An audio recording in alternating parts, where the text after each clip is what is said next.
જો હવે અનુચ્છેદ 15(4) સમજીએ ને, એ સમજતા પહેલા એક નાનો અમથો કેસ સમજવો જરૂરી છે કે જે છે ચંપકમ દોયરાજન વર્સિસ મદ્રાસ રાજ્ય. હવે આ કેસની ઘટના થઈ હતી 1950. શું હતું આ છે ને તમને રિલેટ કરે છે. સમજો, ચંપકમ દોયરાજન નામના મહિલા હતા અને એમને મેડિકલની અંદર એડમિશન મેળવવું હતું. હવે મેડિકલની અંદર એડમિશન મેળવવું હતું, મેરિટ સારું હતું. એ સમયમાં આ જે રીતે અત્યારે રિઝર્વેશન મુજબ જે કેટેગરી મુજબ રિઝર્વેશન આપવામાં આવે છે, તો ત્યારે એવી પ્રથા નહોતી. 1950માં રિઝર્વેશન મુજબ કેટેગરી આપવાની પ્રથા નહોતી.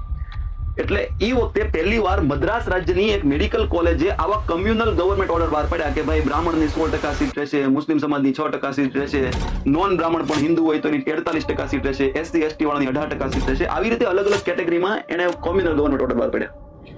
આ કારણોસર ચંપકમ દોયરાજનને એડમિશન ન મળ્યું, કારણ કે 16% એનું નામ હતું. એ પેલા 16% બ્રાહ્મણની સીટ છે એ ફૂલ થઈ ગઈ હતી. ચંપકમ દોયરાજન છે એ બ્રાહ્મણ મહિલા. એટલે ચંપકમ દોયરાજને કેસ કર્યો અને કેસ કરીને એવું કીધું કે આ મારા અનુચ્છેદ 15(1) નું ઉલ્લંઘન છે. 15(1) હજી હમણાં તો ભણ્યા આપણે કે ધર્મ, જાતિ, જ્ઞાતિ, લિંગ અને જન્મસ્થાનના આધારે રાજ્ય ભેદભાવ કરી શકશે નહીં. તો એના આધારે કોર્ટે એ માન્ય રાખ્યું અને માન્ય રાખીને મદ્રાસને કીધું કે ભાઈ તમે આ જ્ઞાતિના આધારે આવા કમ્યુનલ ગવર્મેન્ટ ઓર્ડર બહાર ન પાડી શકો.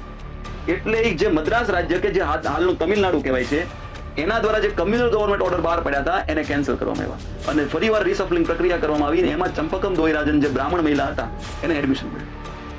પણ આ કેસથી સરકારની આંખ ખુલી અને સરકારે કીધું કે હારી આ વાત તો સાચી છે, મદ્રાસ રાજ્યએ જે રીતે કોમ્યુનલ ગવર્મેન્ટ ઓર્ડર બહાર પડ્યા હતું તો સાચું. એટલે પહેલો બંધારણીય સુધારો કર્યો 1951માં અને એની અંદર લખ્યું કે જે રીતે 15(3) મહિલાઓ અને બાળકો માટે વિશેષ જોગવાઈ છે, એ રીતે 15(4) ની અંદર OBC, SC અને ST વર્ગના લોકો માટે પણ વિશેષ જોગવાઈ કરવી જોઈએ. આ અનુચ્છેદ છે અનુચ્છેદ 15(4). હવે આપણે અનુચ્છેદ 15(4) છે ને ડિટેલમાં સમજીએ તો સમજો.